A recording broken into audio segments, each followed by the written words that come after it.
అసలు ఈ Andhra కోడివేపురు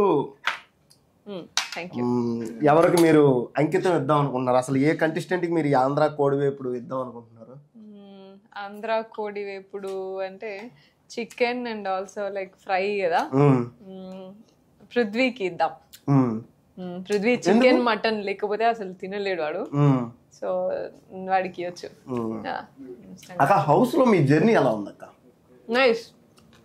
nice means good journey, quite a good journey.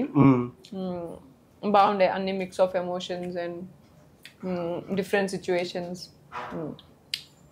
House లో లాస్ట్ వీక్ మీరు వచ్చే ముందు ఇక్కడ ప్రేక్షకులందరి మధ్యన ఒకటి జరిగింది, ఒక సంఘటన ఐడియా ఉందక్క? చెప్పారా ఎవరైనా బయటకు వచ్చాక?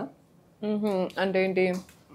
సోనియా గారు బయటికి రావాలి, సోనియా గారు బయటికి రావాలి అని ప్రేక్షకులంతా అనుకొని మిమ్మల్ని బయటికి తెచ్చారు. ఓకే, ప్రేక్షకులంతా అనే కంటే నిఖిల్ ఫ్యాన్స్ అని నేను విన్నా. నిఖిల్ ఫ్యాన్స్ అనే కాదు, అందరూ అంటే చాలా మంది లేడీస్ కూడా సోనియా హౌస్ లో ఉండకపోతే బెస్ట్, బాగుంటది అని చాలా మంది అన్నారు. ఏం మాట్లాడుతున్నావురా, నరాలు కట్ అయిపోయింది. అవునా? ఎందుకని రీజన్ ఏమన్నా తెలుసా?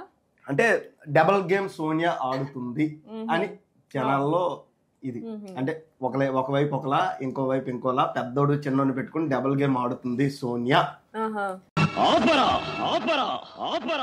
అంతకు మించి ఒక్క మాట ఎక్కువ మాట్లాడితే నీ నాలుక చీరేస్తాను అని అంటున్నారు. దీనిపైన మీరు జనాలకు అసలు ఏ మెసేజ్, అసలు ఏమి ఇవ్వాలనుకుంటున్నారు? ఇది కరెక్టా రాంగ్ అనేది చాలా మంది దగ్గర డౌట్స్ ఉండిపోయి, అసలు ఏమి ఇవ్వాలనుకుంటున్నారు?